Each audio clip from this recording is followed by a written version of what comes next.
উন্নয়নের role model বানিয়ে দিয়েছি। যত টাকা পাচার করেছেন টাকাগুলো যদি পাচার না করে এই দেশে কর্মসংস্থান তৈরি করতেন, এই তারেক সাহেব যেমন কর্মসংস্থান বানিয়েছে, এরকম শিল্পপতি বাংলাদেশে যারা আছে টাকাগুলো পাচার না করে যদি এই দেশে কর্মসংস্থান বানাতো, এদেশ থেকে বাইরের দেশে যে রাস্তা ঝাড়ু দেওয়া লাগতো না, টয়লেট পরিষ্কার করে রান্না করে খায়, আমি নিজে দেখেছি। অথচ এই দেশে কোটি কোটি 36 লাখ যুবক এখন বেকার। এই মানুষগুলো বাইরের দেশে যাচ্ছে টাকা ইনকামের জন্য। কেউ রাস্তা ঝাড়ু দেয়, কেউ পায়খানা পরিষ্কার করে, কেউ ভাত রান্না করে।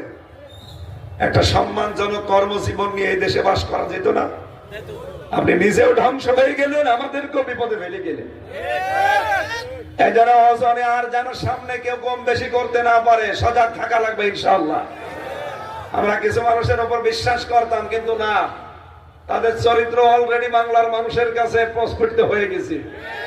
কিছুই করতে পারেনি, এখন অলরেডি চাঁদাবাজি আরম্ভ করে দিয়েছে। আর এখন মাঝে মাঝে বলে আমি রাত 2টায় যাই চাঁদা চাইতে, মানুষ জানে কি করি গো। আরে ভাই, রাত 2টা আমি ওদের মেশিন দেখেছিলাম, ওদের ওই মাটির নিচে যে ঘর, এমন মেশিন ফেট করা আছে। আপনি রাত 2টার সময় নারায়ণগঞ্জে যান বন্দরে চাঁদা চাইতে, মনে করছেন কেউ জানে না। ওদের কাছে যে মেশিন, আপনি পায়খানায় বসে বসে কোন দিকে তাকান ওরা দেখতে পায়। বোঝেন আপনি? দেশটা ওরা এখন নখদর্পণে রেখেছে, দেখতে যাচ্ছে কে কি করে। অলরেডি অনেকের চরিত্র কিন্তু ফাঁস হয়ে যাচ্ছে। এই জন্য আপনারা থামেন। আপনারা একটা মাসলুম দল, 14 দল বাদ দিয়ে বাংলাদেশে আমরা যারাই আছি সবাই মাসলুম। এই কথা বলেন না কেন? নিজেদের পায়ে নিজে কোড়াল মারবেন না। জাতীয়তাবাদী দলের ভেতরে 2টা গ্রুপ এখন, একটা ডান একটা বাম।